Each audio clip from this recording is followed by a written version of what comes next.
नमो तस्सा भगवतो अरहतो।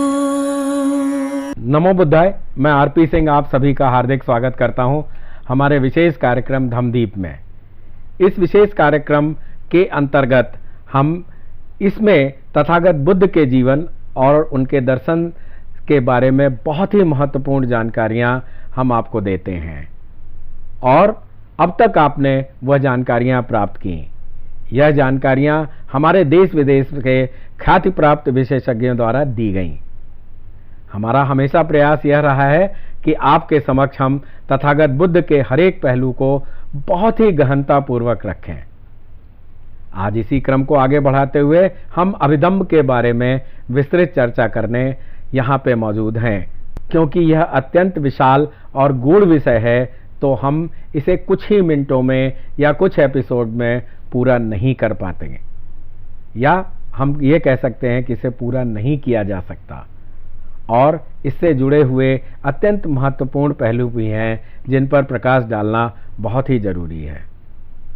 इसी को ध्यान में रखते हुए आज हम आपके समक्ष इस विषय पर तीसरा एपिसोड प्रस्तुत करने जा रहे हैं और इसी क्रम में अभिधम्म के अंतर्गत निहित विषय वस्तु प्रस्तुत करते हुए सर्वप्रथम चित्त एवं उसके विभिन्न पहलुओं पर चर्चा करने डॉक्टर सत्येंद्र पांडे जी हमारे स्टूडियो में पधारे हैं। पांडे जी, नमो बुद्धाय। आपका बहुत बहुत स्वागत है हमारे स्टूडियो में। नमो बुद्धाय जी। धम्मदीप के इस कार्यक्रम में मुझे अभिधम्म जैसे गूढ़ विषय पर बातचीत करने के लिए आपने आमंत्रित किया है, उसके लिए बहुत बहुत धन्यवाद। नहीं, अरे आपका बहुत बहुत धन्यवाद कि आप आज हमारे स्टूडियो में पधारे। जी बताएं। जैसा कि ज्ञात है, अभिधम्म एक गूढ़ विषय है और यह जो है आम बोलचाल की भाषा से अलग जो अमूर्त रूप है, अमूर्त भाव है, उसको प्रकट करता है। लेकिन इसका जो उद्देश्य है, बुद्ध के द्वारा जो प्रज्ञापित धर्म है, उससे बिल्कुल अलग नहीं है। हम जानते हैं कि बुद्ध ने मूलतः दो बातों की चर्चा की है और ये दो बातें हैं मानव जीवन से संबंधित उनकी समस्या और उस समस्या के निराकरण के उपाय। इन्हीं दो तथ्यों को ध्यान में रखते हुए बुद्ध ने नानाविध उपदेश दिए हैं। उन उपदेशों में से एक अभिधम्म में वर्णित है। यहाँ भी मानव अस्तित्व की समस्या और उसके निराकरण का विचार किया गया है। जहाँ सुत्त में मानव अस्तित्व की समस्या को दुख और उसके निदान को दुख निरोध के रूप में प्रकट किया गया है, वहीं अभिधम्म में इसे चार परमार्थ सत्यों के रूप में प्रतिपादित किया गया है। चार परमार्थ सत्य हैं: चित्त, चैतसिक, रूप और निर्वाण।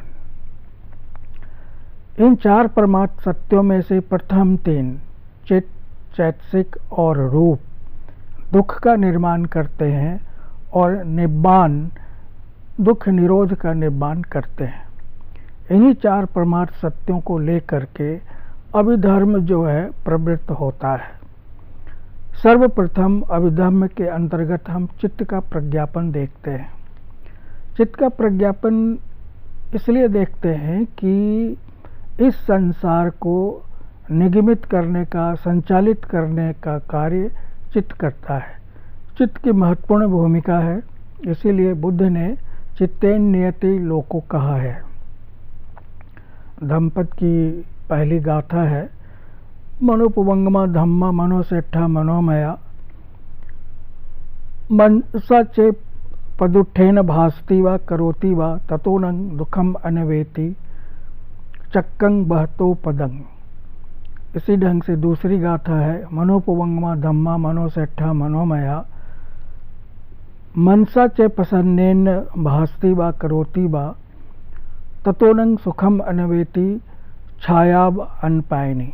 अर्थात मन सभी धर्मों में अग्रगामी है और सभी जो वस्तुएं हैं वो मन से निर्मित है। यदि कोई व्यक्ति प्रदुष्ट मन से बोलता है कोई कार्य करता है तो दुख उसका उसी प्रकार पीछा करती है जैसे कि बैलगाड़ी का चक्र जो है, बैलगाड़ी में जुटे हुए बैल के पाँव का, पैर का अनुसरण करता है। इसी प्रकार जब कोई प्रसन्न चित्त से बोलता है या कोई कार्य करता है तो सुख उसका उसी प्रकार अनुसरण करती है जैसे कि शरीर की छाया। इस दृष्टि से यह स्पष्ट होता है कि चित्त की एक महत्वपूर्ण भूमिका है। इसलिए सर्वप्रथम हम चित्त पर विचार करेंगे।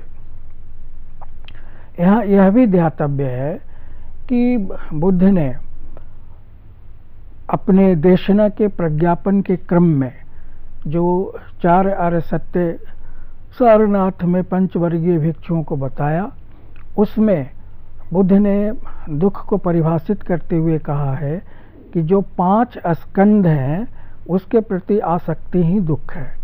यहाँ ध्यातव्य है कि 5 स्कंध के अंतर्गत ही चित्त सम्मिलित है।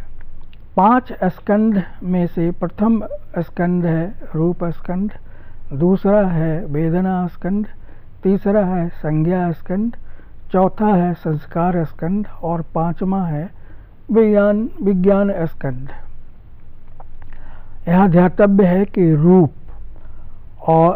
जो है मनुष्य के जो बाह्य शरीर है या जो स्थूल शरीर है उसका निर्माण करता है, और वेदना, संज्ञा, संस्कार ये जो है चैतसिक का निर्माण करता है, और विज्ञान जो है चित्त का द्योतक है।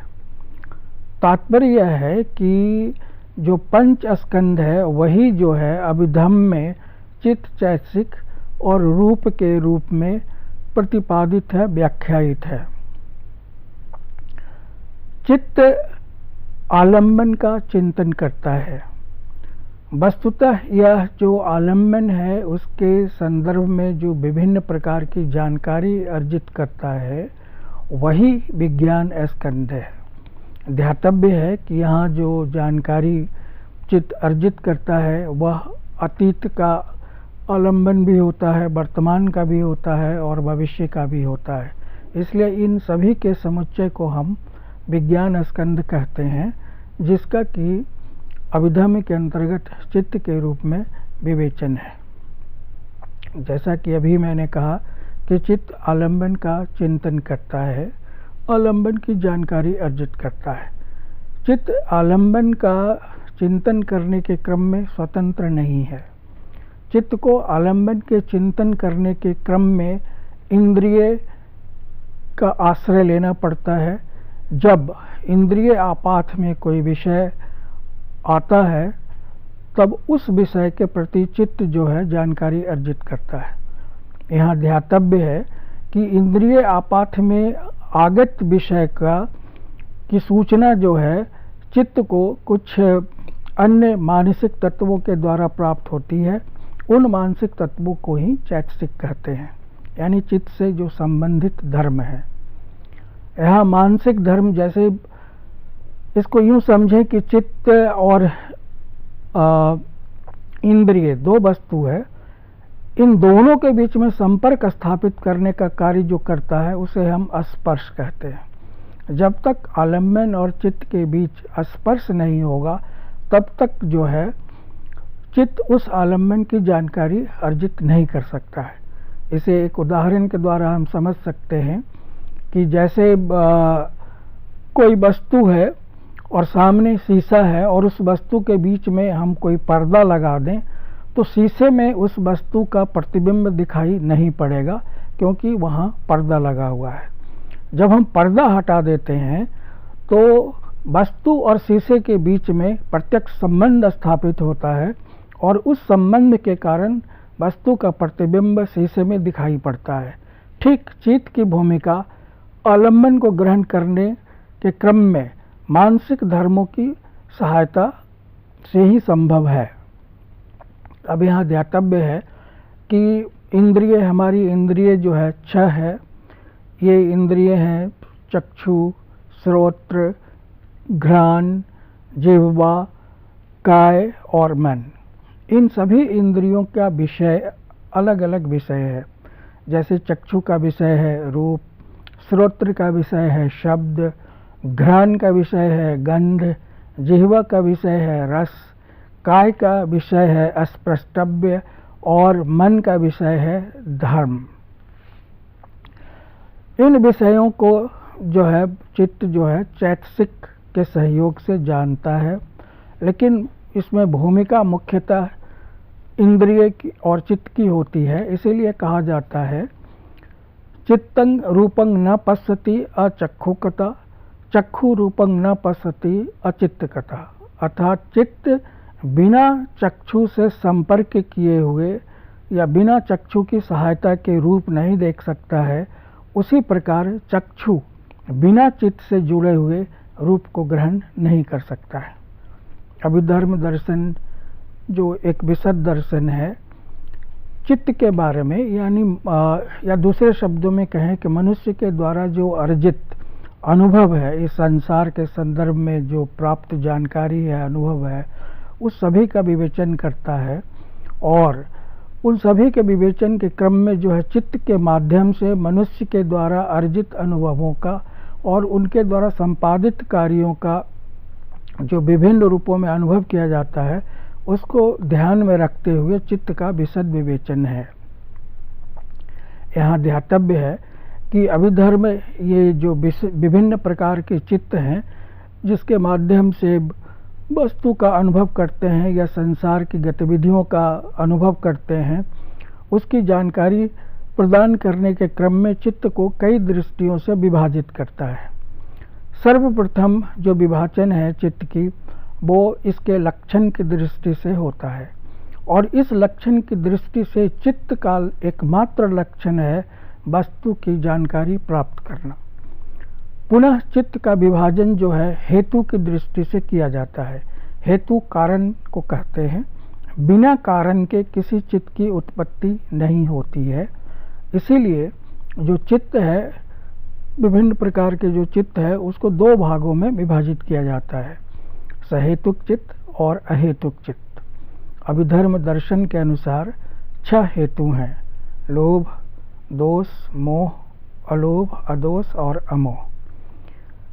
इन हेतुओं से युक्त चित्त को हम सहेतुक चित्त कहते हैं और इन हेतुओं से विप्रयुक्त चित्त को हम अहेतुक चित्त कहते हैं।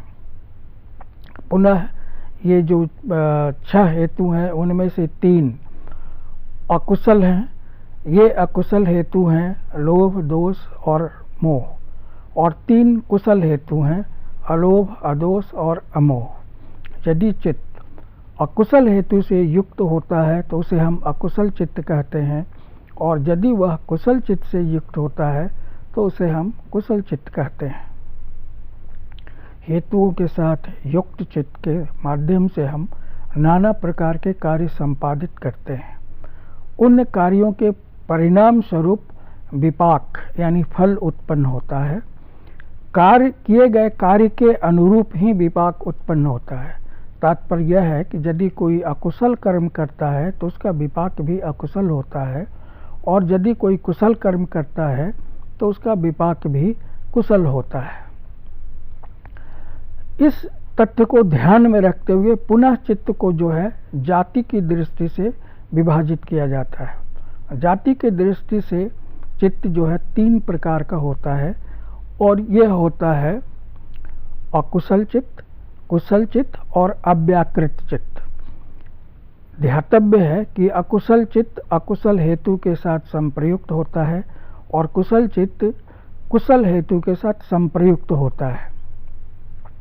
अव्याकृत चित्त के अंतर्गत वे चित्त आते हैं जो विपाक उत्पन्न नहीं करते हैं। यहाँ अव्याकृत चित्त के अंतर्गत 2 प्रकार के चित्त आते हैं। एक है कुशल अकुशल चित्त के द्वारा किए गए कार्य के परिणाम स्वरूप उत्पन्न विपाक, और बुद्ध और अरहत जैसे व्यक्ति के द्वारा किए गए कार्य से संबंधित चित्त यानी क्रिया चित्त। ध्यातव्य है कि बुद्ध और अरहत के जो चित्त हैं वो किसी प्रकार का विपाक उत्पन्न नहीं करता है। इसीलिए उसे अव्याकृत की श्रेणी में रखा गया है। तात्पर्य यह है कि अव्याकृत श्रेणी के अंतर्गत वे चित्त आते हैं जो या तो विपाक हैं या विपाक उत्पन्न नहीं करने वाले हैं। पुनः चित्त को जो है भूमि की दृष्टि से विभाजित किया जाता है। यह भूमि संसार को कहते हैं, लोक को कहते हैं। लोक का तात्पर्य है कि जो बनता है बिगड़ता है, यानी जो उत्पन्न होता है, जो विनष्ट होता है। इस दृष्टि से लोक के अंतर्गत काम भूमि, रूप भूमि और अरूप भूमि आता है। इन तीनों भूमियों को लोक कहते हैं और इस लोक से परे ले जाने वाले चित्त को हम लोकोत्तर चित्त कहते हैं। तो भूमि की दृष्टि से चित्त जो है 4 भागों में विभाजित होता है: कामावचर चित्त, रूपावचर चित्त, अरूपावचर चित्त और लोकोत्तर चित्त। अर्थात काम भूमि में विचरण करने वाला चित्त, रूप भूमि में विचरण करने वाला चित्त, अरूप भूमि में विचरण करने वाला चित्त और इससे परे ले जाने वाला चित्त। इसी प्रकार से चित्त जो है आलम्बन की दृष्टि से भी विभाजित होता है।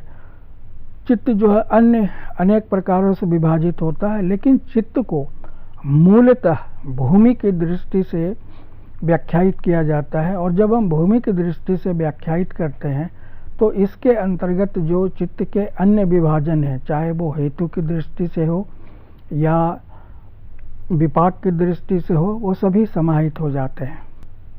चित्त के विभाजन के क्रम में अभिधर्म की दृष्टि से कुल 89 या 121 प्रकार के चित्त होते हैं।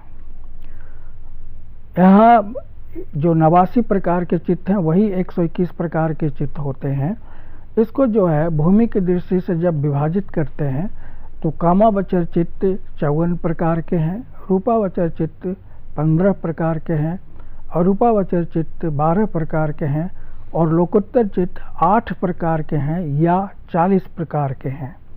इस दृष्टि से जो है चित्त का विभिन्न विभाजन होता है। अब चित्त के विभाजन के प्रस्तुतिकरण के क्रम में यह ध्यातव्य है कि सर्वप्रथम जो है कामावचर चित्त का जो विवेचन है अभिधर्म के अंतर्गत किया गया है। कामावचर चित्त का तात्पर्य है जो काम भूमि में विचरण करता हो। यह काम जो है वो इच्छा का द्योतक है। इच्छा का तात्पर्य है कि जो हमारी इंद्रिय है उससे संबंधित विषयों के आस्वादन की जो इच्छा है उसे हम काम कहते हैं। इसीलिए कहा गया है पंच काम गुणस अधिवचनन, यानी 5 आलम्बन है, उनके जो गुण है उसको आस्वादन की जो इच्छा है उसे हम काम कहते हैं। और इस काम को लेकर के जो चित्त विचरण करता है या उसके इर्द गिर्द घूमता है उसे हम कामावचर कहते हैं। कामावचर चित्त जैसा कि अभी हमने कहा 54 प्रकार के हैं। तो ये कामावचर के चित्त जो हैं 3 भागों में विभाजित है। पहला है अकुशल चित्त, दूसरा है अहेतुक चित्त और तीसरा है कामावचर शोभन चित्त। ध्यातव्य है कि कामावचर को हेतुक और अहेतुक की दृष्टि से विभाजित किया जाता है, यानी हेतु से संप्रयुक्त और हेतु से विप्रयुक्त। तो हेतु से संप्रयुक्त और विप्रयुक्त चित्त की गणना कामावचर के अंतर्गत ही की जाती है। कामावचर के अंतर्गत सर्वप्रथम जो है अकुशल चित्त की गणना की गई है। यह प्रश्न उठ सकता है कि अकुशल चित्त की सर्वप्रथम गणना क्यों की गई है। ध्यातव्य है कि बुद्ध जो है लोगों को संसार से परे ले जाना चाहते थे और संसार में जो संसार के अंतर्गत ही अकुशल चित्त का संपादन संभव है। जो लोक की बुद्ध ने व्याख्या की है काम लोक, रूप लोक और अरूप लोक, तो रूप लोक और अरूप लोक में अकुशल कार्य का संपादन नहीं हो सकता, क्योंकि वह उच्चतम स्तर का चित्त है जिसे तभी प्राप्त किया जा सकता है जब काम भूमि में संपादित जो चित्त है या जो कार्य हैं उससे परे जाया जाए। तो अकुशल चित्त के विभाजन के क्रम में यह हम पाते हैं कि अकुशल चित्त जो है वो 12 प्रकार के हैं। अकुशल चित्त के क्रम में यहाँ ध्यातव्य है कि हम अकुशल किसे कहते हैं। कुछ देर पहले ही हमने यह चर्चा की कि जो चित्त अकुशल हेतु से युक्त होता है उसे हम अकुशल चित्त कहते हैं। अकुशल हेतु लोभ, दोष और मोह है। तो लोभ, दोष और मोह से युक्त चित्त को हम अकुशल चित्त कहते हैं। दूसरी बात यह है कि अकुशल चित्त में यह ध्यान देने की आवश्यकता है कि अकुशल चित्त में 2 पद हैं, एक है अ और दूसरा है कुशल। अ का तात्पर्य न है, यानी जो चित्त कुशल नहीं है उसे हम अकुशल कहते हैं। तो प्रश्न उठता है कि हम कुशल किसे कहते हैं। कुशल का तात्पर्य है कि वह चित्त जो हमारे चित्त संतान में व्याप्त अकुशल धर्मों को विनष्ट करता है उसे हम कुशल कहते हैं। अभिधर्म दर्शन के अंतर्गत, हमारे चित्त के अंतर्गत कुशल और अकुशल मानसिक तत्व पाए जाते हैं। चित्त की स्वतंत्र अवस्था नहीं है। चित्त की जब हम बात करते हैं तो उसके साथ कुशल अथवा अकुशल मानसिक तत्व अवश्य होते हैं। चित्त वस्तुतः जल के सदृश है, स्वच्छ है, पवित्र है, लेकिन उस जल में अगर हम नमक डालते हैं तो वह जल नमकीन हो जाता है और चीनी डालते हैं तो वह मीठा हो जाता है। ठीक उसी प्रकार जब चित्त किसी कार्य को करने के क्रम में प्रवृत्त होता है तो उसके साथ कुशल अथवा अकुशल मानसिक धर्म भी साथ होते हैं। इन मानसिक धर्मों के बिना चित्त जो है कोई कार्य संपादित नहीं कर सकता है। तो जब अकुशल धर्म चित्त में व्याप्त होते हैं तो उन धर्मों को विनष्ट करने का कार्य कुशल धर्म करते हैं। इसीलिए कहा जाता है कि जो चित्त अकुशल धर्म को विनष्ट करने में सक्षम नहीं है उसे अकुशल कहते हैं। अकुशल चित्त अकुशल धर्मों को विनष्ट करने में सक्षम क्यों नहीं है? क्योंकि इसके साथ अकुशल हेतु लोभ, दोष और मोह युक्त है। यहाँ लोभ का तात्पर्य है किसी दूसरे व्यक्ति की वस्तु मेरी हो जाए, यह प्रवृत्ति होती है और इस लोभ के वशीभूत ही हम नाना प्रकार के कार्य संपादित करते हैं। लोभ एक चैतसिक है, यानी वो मानसिक धर्म है जो चित्त को अकुशल बनाता है। लेकिन लोभ अकेले जो है चित्त को अकुशल नहीं बनाता है, इसके साथ मोह नामक हेतु भी युक्त होता है। मोह जो है वह अज्ञान है, यह भी एक चैतसिक है। मोह को परिभाषित करते हुए कहा गया है कि जो धर्म के वास्तविक स्वरूप को आच्छादित करता है उसे हम मोह कहते हैं। धर्म का वास्तविक स्वरूप क्या है? धर्म का वास्तविक स्वरूप है अनित्य, यानी जो निरंतर प्रवाहमान है, परिवर्तित हो रहा है और दुख का विषय है और इसके अंतर्गत किसी सार तत्व का अभाव है। सार तत्व से तात्पर्य है कि जैसे हम यह कहते हैं कि कार, तो कार के अंतर्गत कोई कार जैसी चीज़ नहीं होती, बल्कि उसके अंतर्गत जो वाहन का पहिया होता है, बॉडी होता है, जो सीट सम्मिलित होता है, इन सबको मिला करके कार संज्ञा दी जाती है। उसी प्रकार धर्म जिसे हम मनुष्य के रूप में या किसी वस्तु के रूप में ग्रहण करते हैं वह सारहीन होता है। मात्र व्यवहार मात्र के लिए हम एक नाम देते हैं और उस नाम को लेकर के प्रवृत्त होते हैं। तो मोह जो वस्तु के ये स्वरूप है, वास्तविक स्वरूप है, उसको आच्छादित कर देता है। परिणाम स्वरूप हम अनित्य को नित्य के रूप में ग्रहण करते हैं, दुख को सुख के रूप में ग्रहण करते हैं और असार तत्व को हम सार के रूप में ग्रहण करते हैं और नाना प्रकार के कार्यों का संपादन करते हैं। लोभ के तरह ही दोष जो है वह भी एक चैतसिक है और उसमें प्रतिज्ञ यानी दूसरे के विनाश का भाव मन में उत्पन्न होता है।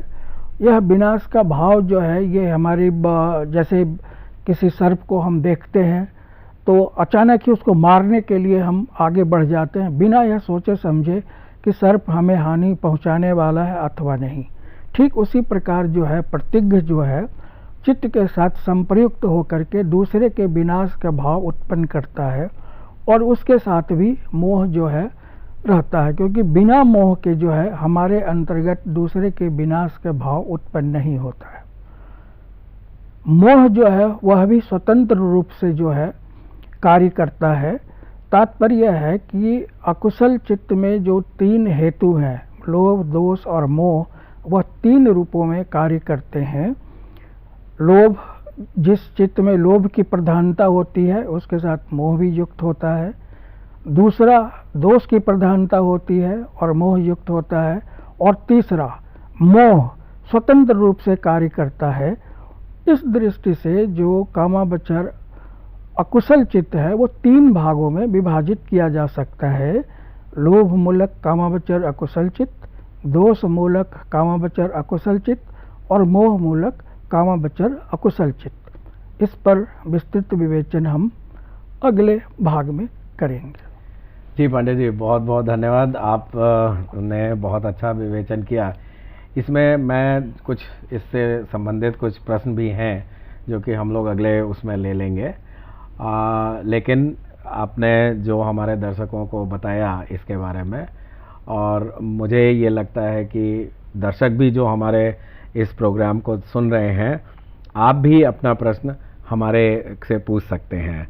तो आज का प्रोग्राम अब हम पांडे जी के साथ यहीं ख़त्म करते हैं। साथियों, आज के इस विशेष प्रोग्राम में अब इतना ही। अब समय हो चुका है आज के प्रोग्राम के विश्राम होने का, लेकिन उसके पहले आपको बताते चलें कि आपके मन में भी जो प्रश्न हों, जो जिज्ञासाएं हों, वह इस प्रोग्राम में आप पूछ सकते हैं।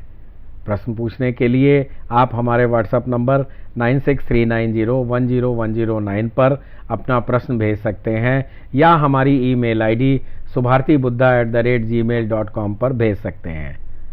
तो उम्मीद है कि आप अपनी जिज्ञासा को दबाएंगे नहीं और हमारे इस विशेष प्रोग्राम का हिस्सा बन अपनी जिज्ञासा को शांत करेंगे। तब तक मैं आरपी सिंह डॉक्टर सत्येंद्र पांडे जी के साथ लेता हूं विदा। कल इसी समय आपके समक्ष फिर उपस्थित होंगे। नमो बुद्धाय। नमो तस्सा भगवतो अरहतो